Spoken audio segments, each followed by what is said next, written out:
अब students definitely हम लोग आ जाते हैं। हम अभी इस लेक्चर के स्टार्टिंग में मैंने आपको बताया कि पाइथन बहुत बहुत पॉपुलर है, one of the most important programming language है। तो डेफिनेटली कोई भी चीज़ अगर पॉपुलर होता है, कोई भी चीज़ का अगर सबसे ज़्यादा इस्तेमाल होने लगता है, तो डेफिनेटली कुछ ना कुछ चीज़ें उसमें ऐसी हैं जो उसको बेहतर बनाती हैं। पाइथन के साथ भी डेफिनेटली कुछ ना कुछ ऐसा ज़रूर होगा जो उसको बेहतर बना रहा है। तो हम लोग आते हैं reasons for popularity of Python, कि पाइथन इतना पॉपुलर क्यों है, उसके हम लोग रीजंस को जानने की कोशिश करें, उसके कारण को जानने की कोशिश करें। तो इसमें क्या है, here are several reasons for Python's popularity, these include. अब क्या क्या चीज़ें हैं जो पाइथन को इतना पॉपुलर बना रही हैं, पाइथन को इतना मोस्ट इंपॉर्टेंट प्रोग्रामिंग लैंग्वेज बना रही है, खासकर इंटरनेट ऑफ थिंग्स के केस में। तो हम लोग उन पर एक एक करके देखेंगे कि क्या क्या वो चीज़ें हैं, कौन कौन सी चीज़ें हैं, कौन कौन से फैक्टर हैं जो इस प्रोग्रामिंग लैंग्वेज को पॉपुलर बना रहे हैं, इस प्रोग्रामिंग लैंग्वेज को इतना इंपॉर्टेंट बना रहे हैं। तो एक एक करके हम लोग इन चीज़ों को देखेंगे। तो ये सारी चीज़ें हैं। पहला है फ्री। तो डेफिनेटली जो भी चीज़ें फ्री में अवेलेबल होंगी उनका इस्तेमाल सभी कोई कर पाएंगे बिना किसी रोक टोक के, बिना किसी व्यवधान के।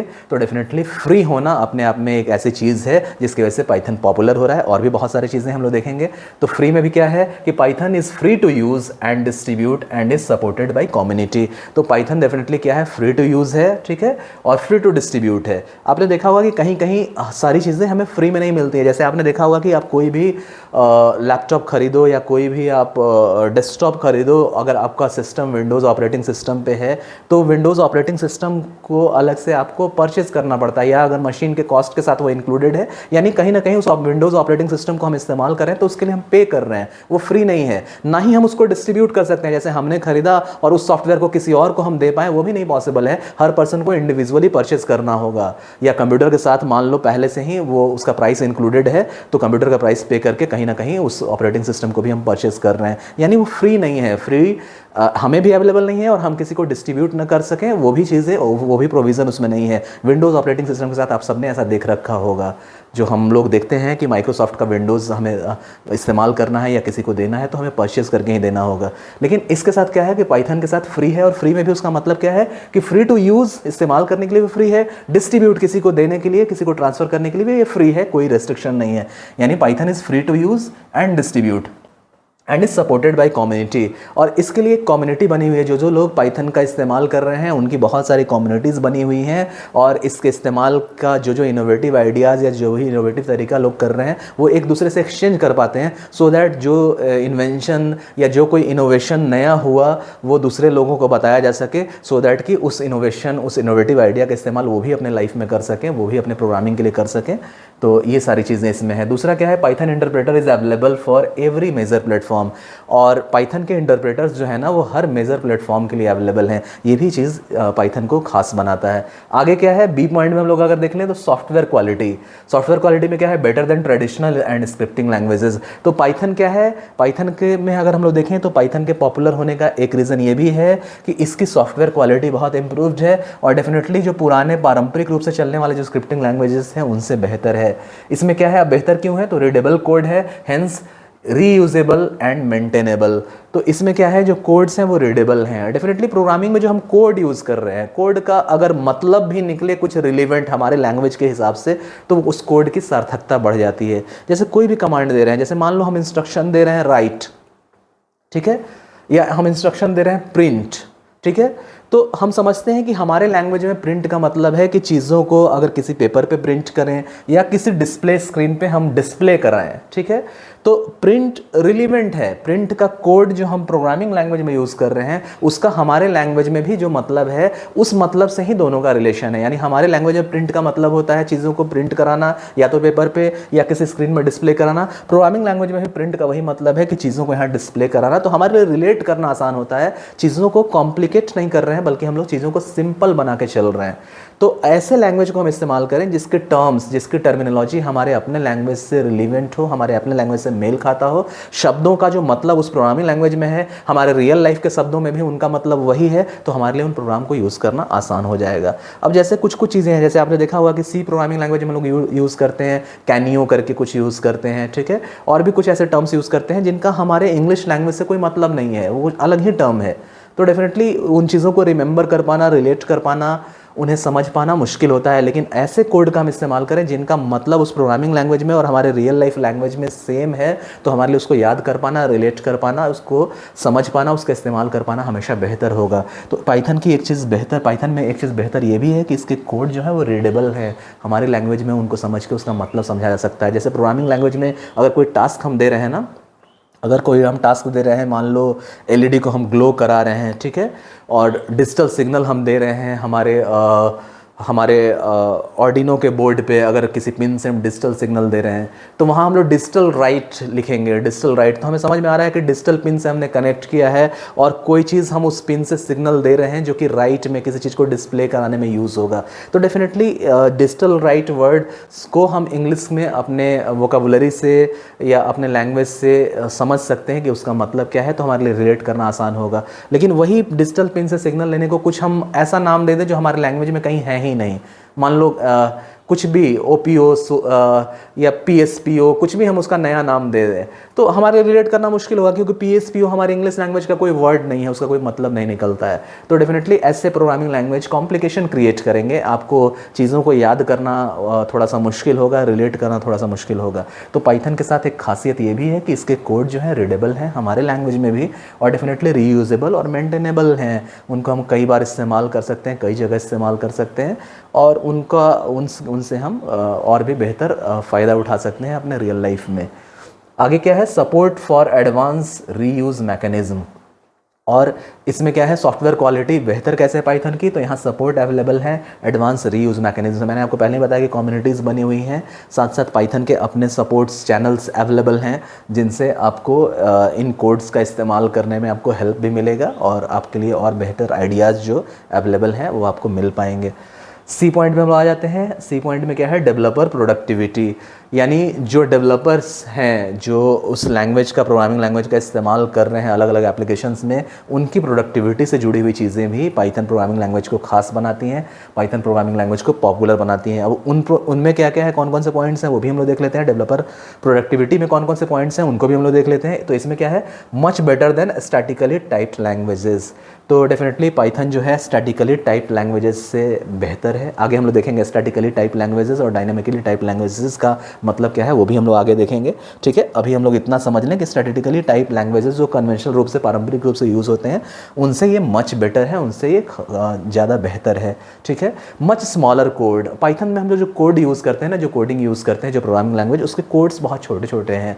तो डेफिनेटली आपको जो टास्क एग्जीक्यूट कराना है या सेट ऑफ टास्क या ग्रुप ऑफ टास्क आपको एग्जीक्यूट कराना है, उसके लिए आपको जो कोड्स लिखना होगा, जो प्रोग्रामिंग कोड्स लिखना होगा, वो कम लिखना होगा, छोटे कोड्स में ही आपका काम चल जाएगा। तो स्मॉलर कोड भी बेहतर बनाता है पाइथन को। आगे क्या है, less to type, debug and maintain. तो डेफिनेटली इसमें कम टाइप करना होगा आपको, और कहीं कहीं जो एरर्स हैं उनको खोज पाना, यानी डिबगिंग कर पाना, ठीक है, फॉल्ट्स को, एरर्स को खोज पाना और उसको मेंटेन कर पाना भी डेफिनेटली आसान होगा। अगर आपके कोड्स छोटे होंगे तो बग्स को फाइंड आउट करना भी आसान होगा, एरर्स को फाइंड आउट करना भी आसान होगा। तो डेफिनेटली अगर आपके कोड छोटे होंगे, स्मॉल कोड्स को आप यूज़ करेंगे, तो डेफिनेटली आपके लिए एरर्स को फाइंड आउट करना, डिबग करना आसान होगा, और फिर एरर्स को रेक्टिफाई करना, मेंटेन करना भी आसान होगा। आगे क्या है, no lengthy compile and link steps, and definitely इसका कंपाइलेशन और लिंक स्टेप्स भी लेंदी नहीं होते हैं। ये भी चीज़ पाइथन को पॉपुलर बनाता है। आगे हम लोग देख लेंगे आगे क्या है। तो अगला पॉइंट है प्रोग्राम पोर्टेबिलिटी। अब पोर्टेबिलिटी क्या होता है, तो आपने समझ रखा है, जैसे पहले पुराने समय में हम लोग डेस्कटॉप यूज़ किया करते थे, तो डेस्कटॉप को एक जगह हमने फिक्स कर लिया, उसके वायर्स को, उसके केबल्स को हमने कनेक्ट कर दिया, प्रिंटर के साथ, कीबोर्ड के साथ हमने जोड़ दिया, एक टेबल पे हमने माउंट कर दिया। तो डेफिनेटली डेस्कटॉप को अगर हम चाहें कि गार्डन में उठा के ले जाके वहाँ काम करें तो पॉसिबल नहीं हो पाता है, क्योंकि गार्डन में हमें पहले सॉकेट तलाशना होगा, सोर्स ऑफ इलेक्ट्रिकल एनर्जी के लिए हमें केबल्स को वहाँ कनेक्ट करना होगा, हमें उसको डेस्कटॉप के मॉनिटर को रखने के लिए, उसके CPU के कैबिनेट को रखने के लिए, कीबोर्ड को रखने के लिए हमें जगह तलाशना पड़ेगा। यानी हम लोग कह सकते हैं कि डेस्कटॉप बल्कि है, उसमें पोर्टेबिलिटी नहीं है। लेकिन हमारा क्या था, हमारा इरादा, इनोवेशंस कैसे होते हैं, इनोवेटिव आइडियाज़ कैसे आते हैं, तो हमारा इरादा, यानी उस समय के साइंटिस्ट का इरादा क्या था कि हम कंप्यूटर को कहीं भी बैठ के इस्तेमाल कर सकें। तो नया इन्वेंशन क्या हुआ कि लैपटॉप्स आने लगे, बाद में टैबलेट्स आने लगे, पाम टॉप्स PC आने लगे।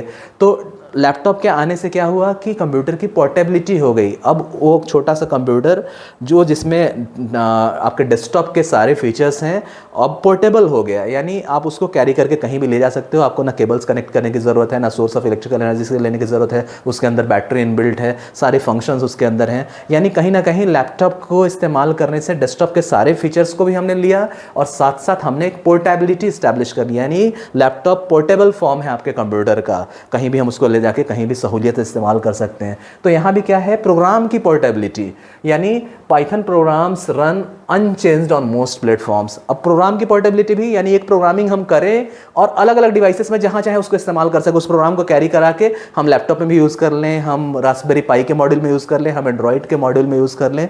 तो ये कैसे पॉसिबल हो पाएगा? अगर आपकी प्रोग्रामिंग पोर्टेबल है, यानी एक जगह हमने प्रोग्रामिंग को लिखा, पेन ड्राइव में लिया हमने और किसी भी डिवाइस के साथ कनेक्ट करके उस प्रोग्रामिंग को हमने अपलोड कर दिया। ये पोर्टेबिलिटी भी पाइथन को कहीं ना कहीं बहुत पॉपुलर बनाती है।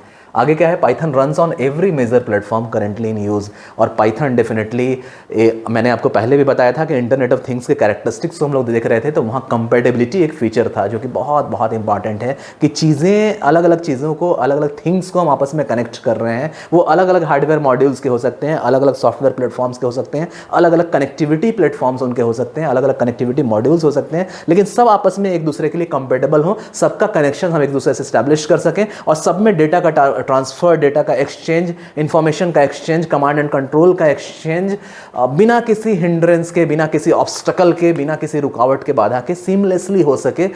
यही हमारे इंटरनेट ऑफ थिंग्स की खासियत है। कंपेटेबिलिटी एक बेहतरीन फीचर है, कैरेक्टरिस्टिक है इंटरनेट ऑफ थिंग्स का। तो डेफिनेटली पाइथन के साथ खासियत है कि पाइथन हर एक मेजर प्लेटफॉर्म के साथ इस्तेमाल हो सकता है, हर एक मेजर प्लेटफॉर्म पे हम रन कर सकते हैं। ये भी चीज़ पाइथन को और पॉपुलर बनाता है। आगे क्या है, porting program to a new platform usually need only cut and paste. और डेफिनेटली किसी प्रोग्राम को हम पोर्ट करना चाहें, यानी एक जगह से एक हार्डवेयर मॉड्यूल से दूसरे हार्डवेयर मॉड्यूल पर ले जाना चाहें, तो सिंपली आपको कट पेस्ट करना है या कॉपी पेस्ट करना है। ये एक बेहतरीन चीज़ है पाइथन के साथ कि पाइथन की एडॉप्टेबिलिटी, कंपेटेबिलिटी इसको और भी खास बनाती है। आगे क्या है, this is true even for GUI, DB access, web programming, OS interfacing, directory access. तो कंप्यूटिंग के सेक्टर में जो हम लोग अलग अलग चीज़ें करते हैं, ये सबके लिए एप्लीकेबल है, सबके लिए ट्रू है पाइथन की पोर्टेबिलिटी। चाहे हम ग्राफिक्स यूज़र इंटरफेस यूज़ करें, या हम लोग डिस्प्ले DB हम लोग एक्सेस करें, या वेब प्रोग्रामिंग करें, या हम लोग ऑपरेटिंग सिस्टम की इंटरफेसिंग करें, या डायरेक्टरी जो होती है उसकी हम लोग डायरेक्टरी को एक्सेस करें, सब में पोर्टेबिलिटी जो है पाइथन के लैंग्वेज से जुड़ी हुई वो इसको खास बनाती है। आगे क्या है, सपोर्टिंग लाइब्रेरीज। तो स्टूडेंट्स, लाइब्रेरीज मैंने क्लास में भी आपको कई बार बताया है और आगे भी हम लोग डिटेल से देखेंगे। लाइब्रेरीज क्या होते हैं, तो सेट ऑफ प्रीडिफाइंड टेम्पलेट्स, यानी कुछ टास्क को, कुछ इंस्ट्रक्शन को, कुछ प्रोग्रामिंग कोड्स को, कुछ प्रोग्रामिंग लैंग्वेजेस को हम लोग क्या करते हैं, पहले से डिफाइन करके लोगों ने जो डेवलप करके रखा है वो उनको हम लाइब्रेरीज के फॉर्म में कहीं हम लोग रखते हैं। जिन चीज़ों को लोगों ने पहले ही एग्जीक्यूट करा रखा है, सेट ऑफ डिफाइंड कोड्स को उन लोगों ने बना रखा है, वो सारी चीज़ें टेम्पलेट्स में आती हैं और सेट ऑफ टेम्पलेट्स को, सेट ऑफ डिफरेंट टेम्पलेट्स को हम लोग लाइब्रेरीज लेके चल सकते हैं। तो पाइथन के साथ क्या है, सपोर्ट लाइब्रेरीज अवेलेबल हैं।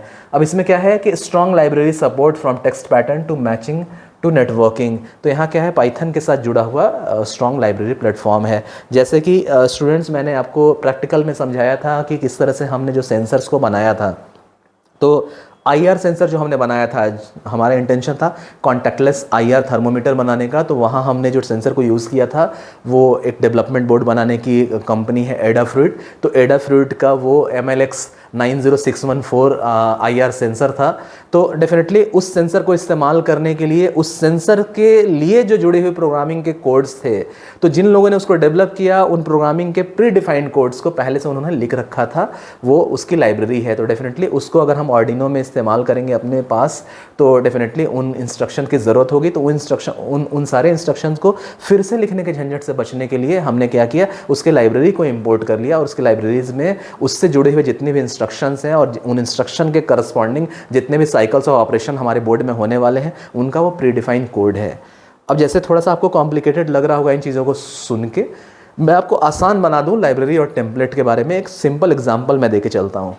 जैसे कि मैंने पहले भी आपको बताया, सपोज दैट मुझे मेल भेजना है ईमेल से बहुत सारे जगहों पे, और वो मेल एक ही तरह का है। जैसे मान लो अगर मैं किसी कंपनी का एग्जीक्यूटिव हूँ, मार्केटिंग एग्जीक्यूटिव हूँ, मुझे अपने प्रोडक्ट्स को सेल करना है, तो अलग अलग डिस्ट्रीब्यूटर्स को मैं अपने प्रोडक्ट के बारे में, उनके फीचर्स को बता के मैं मेल भेजता हूँ। तो डेफिनेटली हमारा जो मेल होगा, सब जगह लास्ट में मैं अपने बारे में लिखूंगा कि मेल भेजने वाला कौन है।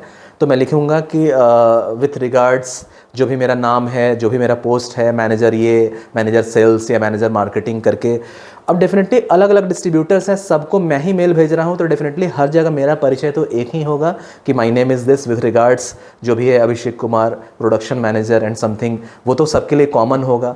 तो अगर ऐसा हो कि मार्केटिंग के सिलसिले में मुझे 1000 डिस्ट्रीब्यूटर या 1200 डिस्ट्रीब्यूटर्स या 2000 डिस्ट्रीब्यूटर्स को मेल भेजना है हर दिन, तो हर दिन मैं अपना नाम के वो जो 4-5 लाइंस हैं कि with regards Abhishek Kumar, production manager, ये दिस कंपनी, ये तो सेम है सब मेल में, तो हर दिन वो 5-6 लाइन मैं बार बार क्यों लिखूं? इंजीनियरिंग क्या है? अपने टास्क को, अपने काम को और आसान बनाना, अपने लाइफ को और बेहतर बनाना, एनर्जी को सेव करना, टाइम को सेव करना। तो वो रिपीटेड टास्क, जबकि हर जगह मुझे पता है कि वही चीज़ लिखना है, तो वो 4-5 लाइन हर दिन मैं क्यों टाइप करूं मेल में लिखने के लिए? तो वैसे चीज़ों को हम लोग क्या करते हैं, वैसे चीज़ों को टेम्पलेट बना के हम एक जगह सेव कर देते हैं। मेल में ऐसा मेल में ऐसा फीचर रहता है कि हम एक टेम्पलेट बना के सेव कर दें। अब क्या होगा कि वो 1000-1200 जगह डिस्ट्रीब्यूटर्स को मैं अलग अलग मेल भेज रहा हूँ। मेल का जो मेन टेक्स्ट है वो अलग अलग हो सकता है, अलग अलग कंपनीज के हिसाब से, अलग अलग प्रोडक्ट्स को मैं बता रहा हूँ वो अलग अलग हो सकता है, लेकिन हर जगह भेजने वाला मैं हूँ। तो जो सेम चीज़ को वो 5-6 लाइन को बार बार मुझे 1000 मेल में टाइप करना पड़ता, मैंने टेम्पलेट से लिया, कॉपी किया, मैंने पेस्ट किया। ये होता है प्री डिफाइंड टेम्पलेट, यानी पहले से डिफाइंड, पहले से लिखा हुआ प्री रिटन कोड्स। तो हम लोग बोलते हैं set of pre written codes को हम लोग टेम्पलेट बोलते हैं, और इस तरह सेट ऑफ टेम्पलेट्स को हम लोग लाइब्रेरीज में लेके चलते हैं। यानी उस MLX सेंसर से ये प्रोग्रामिंग कोड को देके हमने ये टास्क एग्जीक्यूट कराया होगा, उसके अंदर मशीन कोड के हिसाब से इतने साइकिल्स हुए होंगे, पहले से जिन लोगों ने कर रखा है उन सेट्स को एक जगह जमा करके, एक जगह कलेक्ट करके उन्होंने एक लाइब्रेरीज को क्रिएट कर रखा है। अब क्या है कि वो टास्क जिन लोगों ने पहले से जिस चीज़ को डेवलप कर रखा है, उस चीज़ को करने की माथापच्ची हम क्यों करें? अगर हमें उस सेंसर को डायरेक्टली यूज़ करना है तो उसकी कोडिंग में हम क्यों जाएं, जबकि पहले से ही लोगों ने उसको डेवलप कर रखा है और एक जगह लिख रखा है। तो हम क्या करेंगे, उस लिख रखे चीज़ों को लेके हम यहाँ इस्तेमाल कर लेंगे, तो फिर से उनको लिखने की ज़रूरत नहीं होगी जो ऑलरेडी किन लोगों ने डेवलप कर रखा है। जैसे होता है ना कि आज जो भी चीज़ हम लोग इस्तेमाल कर रहे हैं टेक्नोलॉजी के हिसाब से, जैसे हम व्हीकल यूज़ कर रहे हैं तो व्हीकल्स में व्हील्स तो है। अब हम व्हील्स का आविष्कार अगर करने जाते हैं शुरुआत से, तो हमारे लिए चीज़ें मुश्किल हो जाती हैं, क्योंकि व्हील्स का आविष्कार ऑलरेडी हो चुका है। तो हमें रिपीटेड फिर उसी आविष्कार को करने की, या किसी और को फिर से उसी आविष्कार को करने की ज़रूरत नहीं है। जो चीज़ें आविष्कार हो गई हम इस्तेमाल में लाएंगे और अपने दिमाग को, अपने नॉलेज को, अपने स्किल को कहीं और यूज़ करके उससे बेहतर, उससे और भी बड़ा आविष्कार करने में हम इस्तेमाल करेंगे। वो जो आविष्कार हो गया वो सबके लिए अवेलेबल होगा, अब बाकी लोग उससे और बेहतर कर पाएंगे। न कि पहिए का आविष्कार हर कोई हर दिन करने लगे, तो शायद हम लोग आगे कभी बढ़ ही नहीं पाए, कभी व्हीकल बन ही नहीं पाता। तो इसीलिए जो चीज़, जो कमांड, जो कोड का इस्तेमाल पहले से लोगों ने कर रखा है, उन कोड्स को लेके उन्होंने प्री डिफाइंड कोड्स को उन्होंने लेके set of pre defined codes का टेम्पलेट बना रखा है, और सेट ऑफ टेम्पलेट्स को लेके उन्होंने लाइब्रेरीज बना रखा है। हम क्या करेंगे, अब फिर से वो चीज़ों को करने के बजाय वो लाइब्रेरी को इंपोर्ट करके अपना टास्क एग्जीक्यूट करा देंगे। तो यहाँ क्या है कि स्ट्रॉन्ग लाइब्रेरी अवेलेबल है, वो टेस्ट पैटर्न से लेकर नेटवर्किंग तक हो सकता है, vast collection of third party libraries. तो पाइथन के साथ ये भी है कि ऐसी बहुत सारी थर्ड पार्टी लाइब्रेरीज का बहुत बड़ा कलेक्शन है, जो कि इसको बेहतर बनाता है हमारे पाइथन के प्रोग्रामिंग लैंग्वेज को।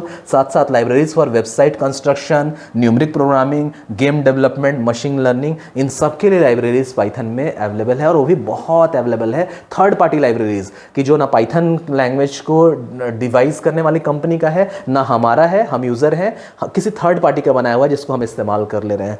तो ऐसे बहुत सारी लाइब्रेरीज हैं, चाहे वो वेबसाइट के कंस्ट्रक्शन का सेक्टर हो, चाहे वो वेबसाइट के कंस्ट्रक्शन का सेक्टर हो, चाहे न्यूमेरिक प्रोग्रामिंग का सेक्टर हो, चाहे गेम डेवलपमेंट का सेक्टर हो, या मशीन लर्निंग का सेक्टर हो, सबके लिए सपोर्ट लाइब्रेरीज अवेलेबल हैं। ये भी चीज़ें पाइथन को खास बनाती हैं, पाइथन के प्रोग्रामिंग लैंग्वेज को। आगे हम लोग देख लेते हैं फिर नेक्स्ट में।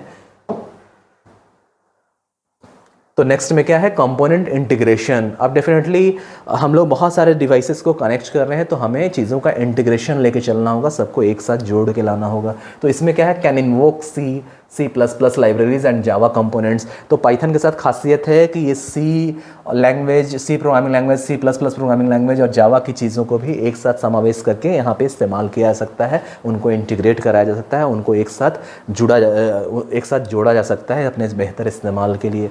Can communicate with framework such as .com.net और अलग अलग जो फ्रेमवर्क हैं, जो हमारे कम्युनिकेशन फ्रेमवर्क हैं, उनके साथ कम्युनिकेट कराने में पाइथन का इस्तेमाल होता है। तो अलग अलग फ्रेमवर्क्स के साथ भी एडॉप्टेबल है, कॉम्पेटेबल है, चाहे वो .com वाला फ्रेमवर्क हो या .net वाला फ्रेमवर्क हो। उसके बाद है can interact over networks with interfaces like soap, XML, RPC, Korba. तो पाइथन प्रोग्रामिंग लैंग्वेज को हम अलग अलग नेटवर्क इंटरफेसेस के साथ भी हम लोग इंटरैक्ट करा सकते हैं, इस्तेमाल में ला सकते हैं, चाहे वो सोप क्यों ना हो, ठीक है। XML, RPC, कोरबा, इन सारी चीज़ों को हम लोग देखेंगे, ये हमारे कम्युनिकेशन प्रोटोकॉल्स में आएंगे, तो हम लोग वहाँ देखेंगे। With appropriate glue code Python can sub class C++, Java, C# classes there by extending the reach for the program. और अप्रोप्रिएट कोड्स को हम लोग इस्तेमाल करके पाइथन को हम लोग C++ के साथ, जावा के साथ, C# के साथ हम लोग एक्सटेंड करके इसके दायरे को, इसके रीच को और भी बेहतर बना सकते हैं। उनकी कोडिंग जो हम लोग C और C++ में भी जो कोडिंग को हम यूज़ किया करते थे, उनका इस्तेमाल भी पाइथन में कर सकते हैं। तो इन अलग अलग प्रोग्रामिंग लैंग्वेज की चीज़ों को हम एक साथ इंटरैक्ट करा के, इंटीग्रेट करा के अपने रीच को, अपने दायरा को, अपने टास्क एग्जीक्यूट कराने के क्षेत्र को हम और भी बढ़ा सकते हैं। उनका इस्तेमाल और भी अलग अलग सेक्टर्स में हम कर सकते हैं। Popularly used for product customization and extension, और पाइथन को पॉपुलरली यूज़ किया जाता है प्रोडक्ट के कस्टमाइजेशन में और एक्सटेंशन में।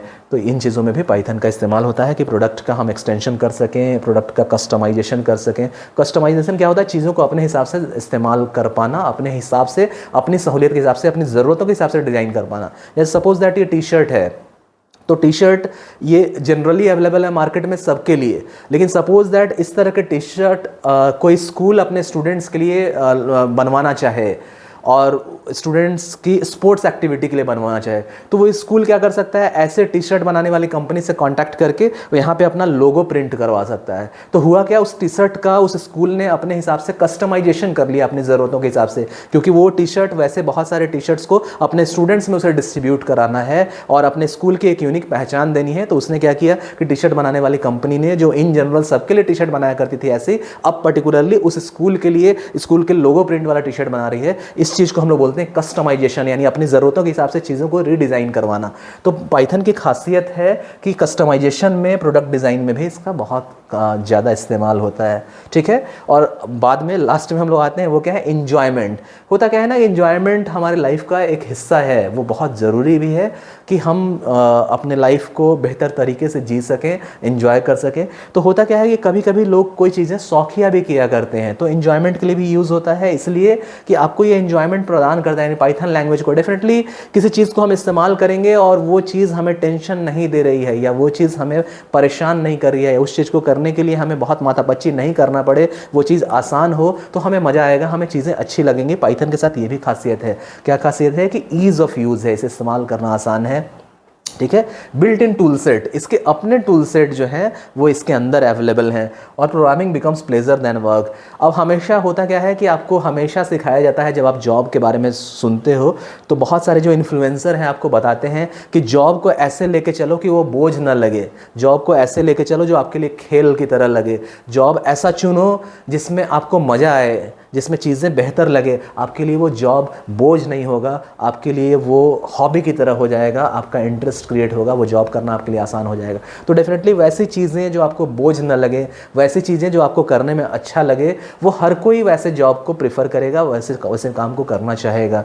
तो डेफिनेटली प्रोग्रामिंग क्या है, प्लेजर बन जाता है, ये काम के बजाय आपके लिए एंजॉयमेंट का तरीका एक प्लेजर बन जाता है। ये खासियत है पाइथन की कि पाइथन इतना बेहतरीन है कि इस पे काम करना आपको अच्छा लगने लगता है और डेफिनेटली जो चीज़, जिस काम को करना अच्छा लगेगा वो काम हम बहुत एफिशिएंटली कर पाएंगे, बहुत बेहतरीन तरीके से कर पाएंगे। ये सारी चीज़ें पाइथन के साथ जुड़ी हुई हैं। हम लोग यहाँ तक कवर कर चुके हैं, ठीक है। रीज़न ऑफ पॉपुलैरिटी में हमने बहुत सारी चीज़ों को देखा। अब नेक्स्ट में हम लोग आ जाते हैं, ठीक है। नेक्स्ट स्लाइड क्या है, area of uses of Python. तो पाइथन का यूजेस किस किस एरिया में होता है उस पर हम लोग फोकस करते हैं। तो इसमें क्या है, Python is use for multiple purposes, these includes. तो डेफिनेटली पाइथन को हम लोग बहुत मल्टीपल पर्पजेज़ के लिए हम लोग यूज़ करते हैं, और वो पर्पजेज़ क्या है एक एक करके हम लोग देखेंगे। तो पहला क्या है, सिस्टम प्रोग्रामिंग के लिए हम लोग पाइथन को यूज़ करते हैं। दूसरा क्या है, building GUI application, graphic user interface जो होता है, जो भी चीज़ें हमें ग्राफिकली विजुअल फॉर्म में दिखाई पड़ती हैं किसी यूज़र को, यूज़र का इंटरफेस, जैसे सपोज दैट हम किसी टच स्क्रीन पे कोई चीज़ टाइप कर रहे हैं तो वो टच स्क्रीन हमारे लिए GUI की तरह काम कर रहा है, ग्राफिक्स यूज़र इंटरफेस की तरह काम कर रहा है, कि हम यूज़र हैं, हमारे सामने जो आ रहा है वो इंटरफेस है और वो विजुअल फॉर्म में हमें चीज़ों को डिस्प्ले करा पा रहा है। उस डिस्प्ले पे ही आइकॉन बने हुए जिनको क्लिक करके कोई टास्क हम एग्जीक्यूट कराएंगे, किसी चीज़ को हम सेलेक्ट करेंगे ड्रॉप डाउन मेनू में से, वो सारी चीज़ें GUI में है।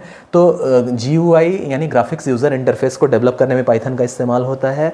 इंटरनेट की स्क्रिप्टिंग के लिए पाइथन का इस्तेमाल होता है। कंपोनेंट इंटीग्रेशन के लिए बहुत सारे कंपोनेंट्स को, डिवाइसेस को एक साथ इंटीग्रेट करके किसी टास्क को एग्जीक्यूट कराने में भी पाइथन का हम लोग रोल वहाँ पे है, बहुत इंपॉर्टेंट रोल है। पाइथन का यूज़ करके हम लोग चीज़ों को एक साथ इंटीग्रेट करा के, अलग अलग हार्डवेयर मॉड्यूल्स को एक साथ इंटीग्रेट करा के अलग अलग टास्क को हम लोग एग्जीक्यूट कराते हैं, तो वहाँ भी पाइथन का रोल है। डेटाबेस प्रोग्रामिंग में पाइथन का यूज़ है, जहाँ डेटाबेस को हम लोग मैनिपुलेट करें, डेटाबेस को हम लोग शेयर करें, डेटाबेस से हम लोग कोई मीनिंगफुल आउटपुट निकालें, उन सारी चीज़ों के और उससे जुड़ी हुई प्रोग्रामिंग में भी पाइथन का इस्तेमाल होता है। रैपिड प्रोटोटाइपिंग में हम लोग इस्तेमाल करते हैं। प्रोटोटाइपिंग यानी अलग अलग हार्डवेयर मॉड्यूल्स को, सॉफ्टवेयर मॉड्यूल्स को, कम्युनिकेशन प्रोटोकॉल्स को इस्तेमाल करके कोई नया इनोवेशन करें या कोई नया टास्क एग्जीक्यूट कराने का जरिया हम बनाएं, तो वो सारी चीज़ें प्रोटोटाइपिंग में होती हैं। तो रैपिड प्रोटोटाइपिंग में भी पाइथन का इस्तेमाल होता है। न्यूमरिक एंड साइंटिफिक प्रोग्रामिंग में भी पाइथन का इस्तेमाल होता है, जहाँ डेटा का हम लोग न्यूमरल वैल्यूज़ का हम लोग जहाँ इस्तेमाल करें, या साइंटिफिक प्रोग्रामिंग जहाँ हम लोग कर रहे हैं वहाँ इस्तेमाल होता है। गेम की प्रोग्रामिंग में भी पाइथन का इस्तेमाल होता है, जो अलग अलग गेमिंग्स के जो कंसोल्स हैं, अलग अलग गेमिंग्स के जो फीचर्स हैं, अलग अलग गेमिंग्स के जो सॉफ्टवेयर है उसकी प्रोग्रामिंग में पाइथन का इस्तेमाल होता है। रोबोटिक्स की प्रोग्रामिंग में भी पाइथन का इस्तेमाल होता है, जो आजकल रोबोटिक्स बहुत हॉट टॉपिक है। तो रोबोटिक्स में भी जो भी चीज़ें हम लोग यूज़ कर रहे हैं, जो भी मॉड्यूल्स हम लोग हार्डवेयर और सॉफ्टवेयर के यूज़ कर रहे हैं, उनके बीच में प्रोग्रामिंग और प्रोग्राम कोड को करने के लिए भी पाइथन का हम लोग यूज़ करते हैं, उसकी प्रोग्रामिंग में भी पाइथन का इस्तेमाल होता है। तो ये सब चीज़ें थी जिन एरियाज़ में पाइथन को यूज़ करते थे। तो अब है हु यूजेस पाइथन टुडे, यानी पाइथन का इस्तेमाल कौन से लोग कर रहे हैं, कौन कौन लोग पाइथन का इस्तेमाल कर रहे हैं उनके बारे में हम लोग देख लें, या कौन कौन से ऑर्गेनाइजेशन पाइथन का इस्तेमाल करें उनके बारे में हम लोग देख लें। तो है क्या, many organisations use Python for varied purposes, this include, यानी बहुत सारे ऑर्गेनाइजेशन हैं जो पाइथन का इस्तेमाल करते हैं, और वो कौन कौन से हैं हम लोग देख सकते हैं। तो गूगल के बारे में सबको पता है, और वेब सर्च सिस्टम है। गूगल एक सर्च इंजन है जहाँ भी प्रोग्रामिंग लैंग्वेज का इस्तेमाल होता है। यूट्यूब सबको पता है, यूट्यूब क्या है, वीडियो शेयरिंग सर्विसेज है, तो इसमें भी पाइथन का इस्तेमाल होता है। BitTorrent क्या है, peer to peer file sharing system. BitTorrent एक फाइल शेयरिंग सिस्टम है, वहाँ भी पाइथन का इस्तेमाल होता है। साथ साथ जो हमारे जो कंप्यूटिंग और नेटवर्किंग के जो जायंट्स हैं, यानी बहुत बड़ी बड़ी कंपनीज जो रेप्यूटेड ऑर्गेनाइजेशंस हैं, मल्टीनेशनल ऑर्गेनाइजेशंस हैं, उनमें भी पाइथन का यूज़ होता है, जैसे Intel, HP, Seagate, IBM, Qualcomm, hardware testing में इसका इस्तेमाल होता है। ठीक है, इस तरह Pixar, industrial light, magic movie animations, इन सब में पाइथन का इस्तेमाल होता है। अलग अलग जो कंपनी जो फाइनेंस के सेक्टर में जुड़े हुए हैं, फाइनेंस के सेक्टर में, उसमें भी जैसे JP Morgan, chase, UBS financial market for forecasting, यहाँ भी इस्तेमाल होता है पाइथन का। हमारे जो टेक्नोलॉजिकल एडवांसमेंट के जो सेक्टर हैं, जो स्पेस सेक्टर्स हैं, जैसे NASA, Fermi lab scientific programming में, यहाँ भी इस्तेमाल होता है पाइथन का। iRobot जैसे कमर्शियल रोबोटिक जो वैक्यूम क्लीनर्स हैं, वैक्यूम क्लीनर बनाने वाली कंपनी है जिसमें एक बहुत बेहतरीन कंपनी है, बहुत रेप्यूटेड कंपनी है iRobot, वहाँ भी यूज़ होता है। iRobot क्या है, कमर्शियल रोबोट वैक्यूम क्लीनर्स बनाती है ये कंपनी, ये ऑर्गेनाइजेशन, वो भी पाइथन का इस्तेमाल करती है। NSA जो है, जहाँ क्रिप्टोग्राफिक एंड इंटेलिजेंट एनालिसिस जो हम लोग करते हैं, वहाँ भी वो इस्तेमाल होता है इसका। और साथ साथ आयरन पोर्ट जो ईमेल सर्विसेज है, वहाँ भी इस्तेमाल होता है। इस तरह से बहुत सारे सेक्टर्स हैं, यहाँ तो सिर्फ कुछ सेक्टर्स को समराइज़ करके हमने लिया है, ऐसे बहुत बहुत बड़े सेक्टर्स हैं जहाँ पाइथन का इस्तेमाल होता है। बहुत ब्रॉड एरिया है इसका, और रोज़ नए नए चीज़ें इन्वेंट हो रही हैं जहाँ पाइथन का इस्तेमाल हो रहा है। रोज़ नए नए हार्डवेयर मॉड्यूल्स डिज़ाइन हो रहे हैं, रोज़ नए नए डेवलपमेंट बोर्ड आ रहे हैं, रोज़ नए नए कनेक्टिविटी प्लेटफॉर्म्स आ रहे हैं, कनेक्टिविटी मॉड्यूल्स आ रहे हैं, कम्युनिकेशन प्रोटोकॉल्स आ रहे हैं, रोज़ नई नई चीज़ें इंटरनेट ऑफ थिंग्स में इन्वेंट हो रही हैं, नए नए इनोवेटिव आइडियाज़ आ रहे हैं जिनका हम इस्तेमाल करके अपने लाइफ को और भी बेहतर बना पा रहे हैं। और कहीं ना कहीं उन सब के बीच में ग्लूइंग का काम, उन सब के बीच में कनेक्टिविटी इस्टेब्लिश करा पाने का काम, उन सब के बीच में कम्युनिकेशन को ईजी बना पाने का काम पाइथन के थ्रू हो पा रहा है। ये इंपॉर्टेंस है पाइथन का। तो स्टूडेंट्स, होप पाइथन में बहुत सारी चीज़ें आपको समझ में आई होंगी। तो आज का लेक्चर हम लोग यहीं तक रहने देते हैं। होप आपको ये लेक्चर बहुत अच्छा लगा होगा। Thank you so much.